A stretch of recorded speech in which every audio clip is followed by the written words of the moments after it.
Hello everyone, welcome to YouTube channel English Have Become English Solution. If you are new to my channel, please do subscribe YouTube channel. और आज मैं आप लोगों के लिए फिर से परफेक्ट पार्टिसिपल का सेकंड वीडियो लेके आया हूँ। लर्न इंग्लिश थ्रू ट्रांसलेशन का एक सीरीज चल रहा है मेरे YouTube चैनल पे, तो उसको जरूर देखेंगे। जो लोग हिंदी से इंग्लिश सीखना चाहते हैं उसको जरूर देखेंगे, ठीक है। और भी बहुत सारे सीरीज चल रहे हैं, तो अकॉर्डिंग टू डिमांड, ठीक है।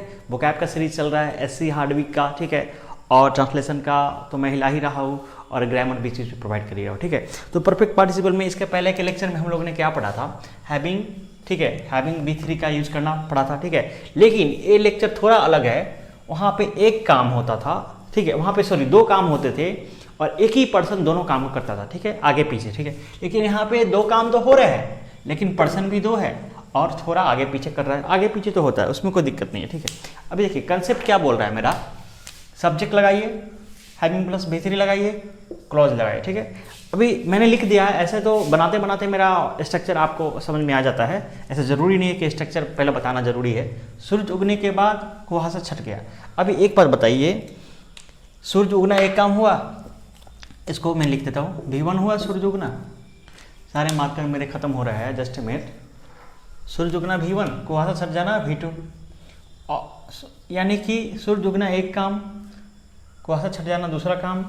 तो क्या हुआ, कुहासा छट गया, सूरज उग गया। ये दोनों सब्जेक्ट है, यहाँ का सब्जेक्ट ये है, यहाँ का सब्जेक्ट ये है। तो आपने देखा डिफरेंस क्या है।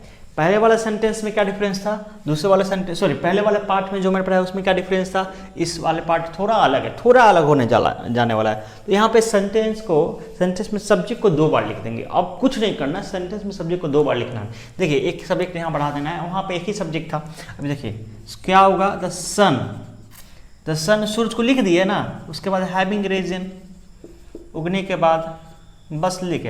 हैविंग रीजन तो वहाँ लिखते ही, लेकिन यहाँ पे द सन बढ़ा दिए, कुहासा छट गया, कुहासा। द फॉग डिसअपियर, यानी कि कल चला गया, छट गया करने का मतलब।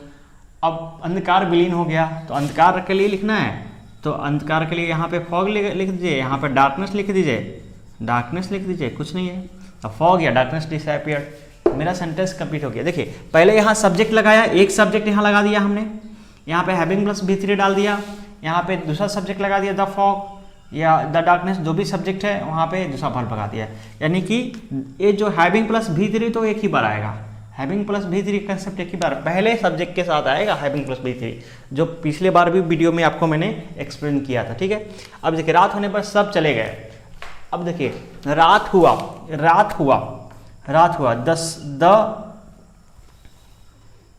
रात होने पर एक ऐसा बनाइए, सब चले गए, ऐसा बनाइए। अब यहाँ का सब्जेक्ट यह है, सब है, और यहाँ का सब्जेक्ट रात है। यहाँ का सब्जेक्ट क्या है, रात है। सोचिए आप क्या बना सकते हो। देखिए अब रात होने का मतलब आने, the night having come B3, the night having कम। यहाँ पे रीच नहीं बनाएंगे, यहाँ पे अराइव भी नहीं बताएंगे। द नाइट हैविंग, हाँ अराइव तो बना सकते हैं, लेकिन हम लोग कम बनाएंगे, ज़्यादा सही है। नाइट हैविंग कम B3 है। द नाइट मेरा यहाँ सब्जेक्ट, हैविंग कम आने पर सब चले गए। All went up, all went, all went में चले गए। ऑल वेंट बहुत ईजिली बन जा रहा है, कुछ टेंशन नहीं। रात होने पर आकाश में तारे टिमटिमाने लगे। रात हुआ तब ना टिमटिमाए जी। रात होना यानी कि एक सब्जेक्ट है रात, यहाँ पे होने पर, यानी होने पर क्या है, एक पूरा क्लॉज है। रात होने पर आकाश में तारे टिमटिमाने लगे। देखिए हैविंग, देखिए इसको ऐसे ही बना सकते हैं। आपको मैं बता दूँ, नाइट को यहाँ जो लिखे है आप यहाँ पे ऐसे लिख सकते हैं। पहले वर्ब लगाइए, हैविंग कम द नाइट।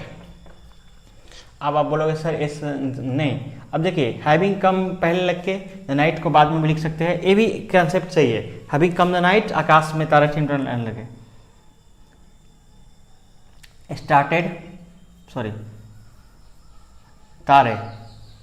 तारे का इंग्लिश स्टार्स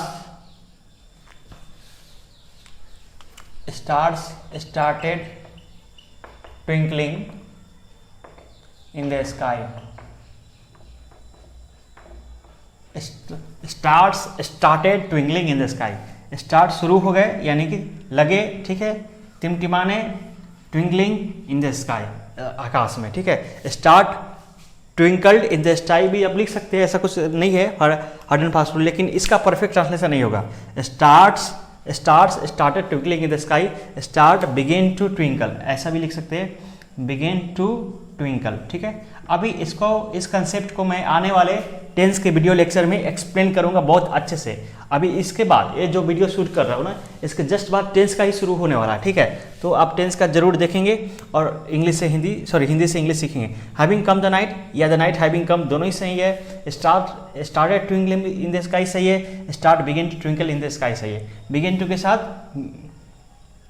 स्टार्टेड का V4, बिगिन टू के साथ V1, ठीक है। अब चलिएगा इस सेंटेंस पे, 2 सेंटेंस बच गया मेरा। 3 सेंटेंस में आपका एक कंसेप्ट क्लियर होगा, 2 पर्सन 2 काम एक के बाद एक, ठीक है। उसमें था 1 पर्सन 2 काम एक के बाद एक, लेकिन यहाँ 2 काम। अब दिल्ली जाकर वे रक्षा मंत्री से मिले। देखिए दिल्ली कौन गया, ठीक है, दिल्ली कौन गया बताइए आखिर जाके।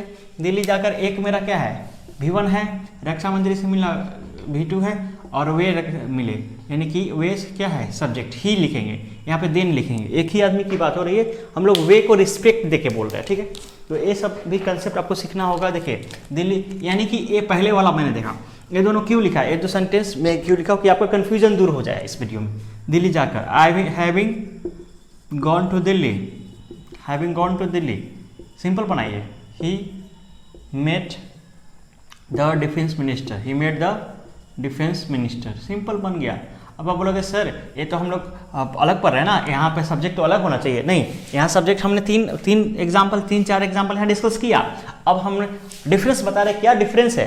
तो दिल्ली जाकर वो रक्षा मंत्री से मिले, तो इस तरह के सेंटेंस में और इस तरह के सेंटेंस में कंफ्यूज नहीं होना है। अभी देखिए सूर्य के उगने के बाद कुहासा से सटके, सूर्य यहाँ पे सब्जेक्ट 2 दिखा रहा है क्लियर, लेकिन यहाँ सब्जेक्ट क्लियर 2 दिखा रहा है कि नहीं दिखा रहा है, सब्जेक्ट एक ही दिखा रहा है। तो दिल्ली जाकर वो रक्षा मंत्री, having gone to Delhi, he met the defence minister, he subject है, दिल्ली जाना एक काम है, रक्षा मंत्री से मिला दूसरा काम है, ठीक है। बहुत परिश्रम करके उसने सफलता पाई, और उसने परिश्रम किया कौन, वही किया, सफलता कौन पाया, वही पाया। अब देखिए, अब समझने की बात कीजिए, वही उसने का यहाँ पे ही, ठीक है, ही उसने का ही होगा ना जी, एक ही सब्जेक्ट है ना, सफलता पाई, ठीक है। He got success, he got success, ठीक है, सफलता पाई, या ही सक्सीडेड लिख सकते हैं, लेकिन ही गॉट सक्सेस लिख दिया, कोई बात नहीं, कॉमा दिए, बहुत परिश्रम करके,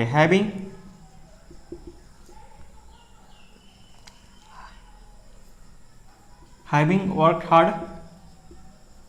ठीक है, हैविंग वर्कड हार्ड हो गया, बहुत परिश्रम करके, having worked hard, he got success. Having का यूज करना है, having worked hard, having worked hard, after working hard भी लिख सकते हैं, लेकिन हमने हैविंग का यूज करना है, यानी कि परिश्रम भी वही किया, सफलता भी वही पाया। यानी कि डिफरेंस क्या है टाइप 1 परफेक्ट में और टाइप 2 में, आप समझ में आ गया होगा। टाइप 2 में डिफरेंस के लिए दोनों वीडियो अच्छे से देख लेंगे। देखिए पहला टाइप क्या बोलता है, एक ही पर्सन है, ठीक है, काम 2 हो रहा है, एक पर्सन काम 2 हो रहा है, एक के बाद एक हो रहा है, कोई दिक्कत नहीं। यहाँ पर 2 पर्सन है, काम भी 2 हो रहा है, 2 पर्सन 2 वर्क, और एक के बाद एक हो रहा है। तो this concept you have to understand, otherwise it is very difficult to understand. So I have taught you in very well and easy manner, ठीक है। सो आपका फर्ज बनता है कि आपने वीडियो को अगर देखा है पूरा, तो इसको लाइक शेयर सब्सक्राइब कीजिए, और अच्छे से नोट्स बनाइए, और नोट्स बना के आप मुझे भेजिए व्हाट्सएप पे, यहाँ नंबर है यही, कुछ प्रॉब्लम नहीं होगा आपको। और देखिए, और एक मैंने आप बुक बता देता हूँ डियर स्टूडेंट्स, वीडियो को पूरा देखिएगा। ये बुक है, देखिए दिख रहा है बुक, विदेशा का ट्रांसलेशन, इसी से आपको प्रैक्टिस करना है, इसी से मैं पढ़ा भी रहा हूँ, इसी से आपको प्रैक्टिस भी करना है, ठीक है। ये जो सेंटेंस जो आप देख रहे हैं सारे, इसी से मैं लिखता हूँ, ठीक है। क्योंकि लिखने के पीछे कारण क्या है कि थोड़ा टाइम बच जाता है, वीडियो को ज़्यादा लंबा नहीं हो पाता, इसलिए, ठीक है। ओके, ठीक है। अगर आपको वीडियो सही में पसंद आ रहा है, अच्छा लग रहा है, तो अपने दोस्तों के साथ शेयर कीजिए, बहुत ही ज़्यादा इसको बढ़ाइए, ठीक है। 1000 सब्सक्राइबर पूरा कीजिए, और thank you so much for watching this video. Till the time, bye bye, take care, see you next time, next video very soon.